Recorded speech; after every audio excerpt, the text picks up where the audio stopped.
بسم الله الرحمن الرحيم.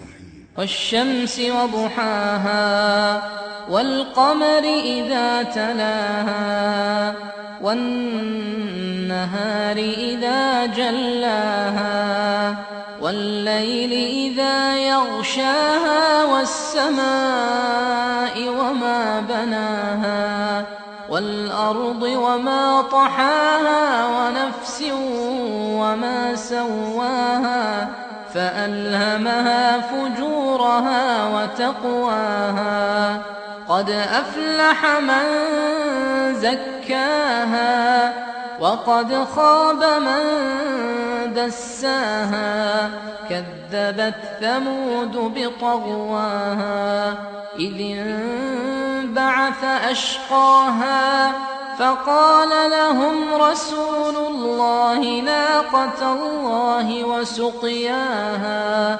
فكذبوه فعقروها فدمدم عليهم ربهم بذنبهم فسواها ولا يخاف عقباها.